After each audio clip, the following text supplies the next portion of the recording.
CM చంద్రబాబుపై అంబటి రాంబాబు చేసిన వ్యాఖ్యలు నీచ రాజకీయానికి నిదర్శనమని మంత్రి వాసంశెట్టి సుభాష్ ఆరోపించారు. ఎన్నికల్లో ప్రజలిచ్చిన తీర్పు తర్వాత రాంబాబు మానసిక స్థితి బాగోలేదు. అధికారం లేదని అసహనంతో ఎక్కడ పడితే అక్కడ గొడవలు పెట్టుకోవడం అంబటికి అలవాటుగా మారిందని వాసంశెట్టి ఎద్దేవా చేశారు.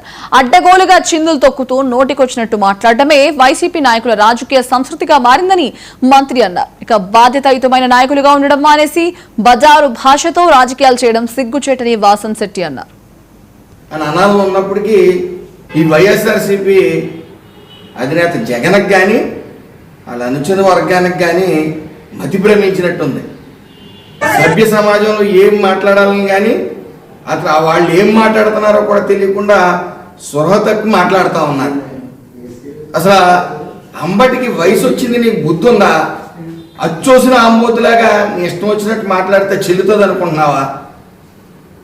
వయసు వచ్చింది ఎందుకురా యథవా అని అనాలు ఉన్నప్పటికీ మా పార్టీకి కొన్ని సిద్ధాంతాలు ఉన్నాయి.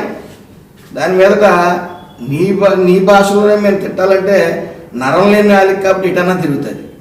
కాకపోతే మా పెద్దలు ఆ యదవకి ఎలాగా సంస్కారం లేదు, నీ బుద్ధి ఏమైందని అడుగుతారని కేవలం మేమందరం కూడా మాకు సంస్కారం ఉంది కాబట్టి, మా అధినాయకుడు మాకు సంస్కారం నేర్పాడు కాబట్టి మేము హద్దుల్లో ఉండి మాట్లాడుతూ ఉన్నాం.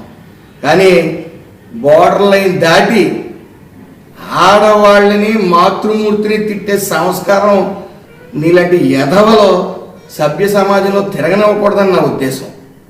అయితే మీరు ఒకటి మర్చిపోతా ఉన్నారు, మీరు కోల్పోయింది అధికారాన్ని కాదు, ఇలాంటి భాష వల్ల. మీరు అధికారాన్ని మాత్రమే కోల్పోలేదు, ప్రతిపక్షం కూడా లేని పార్టీ మీది, ప్రతిపక్షం కూడా కోల్పోయారు. అది మీకు అర్థం కావట్లేదు.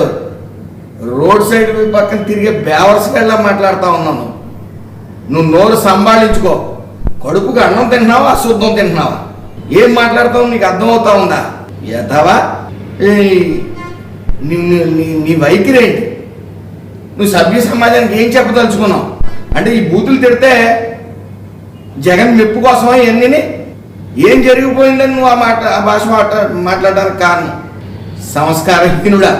ఈ సభ్య సమాజం కాదు, నీ ఇంట్లో వాళ్ళు కూడా చెయ్యి అంటారు ఇలాంటి వ్యాఖ్యల వల్ల. గుర్తుపెట్టుకోవాలంటే కోసి కారం పెడతాం నీ నాలికి. భాష సరిగ్గా మాట్లాడు.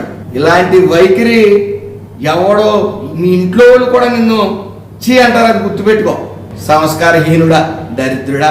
ఈ వైఎస్ఆర్సీపీ అధినేత జగన్కి కానీ వాళ్ళ అనుచర వర్గానికి కానీ మతి భ్రమించినట్టుంది.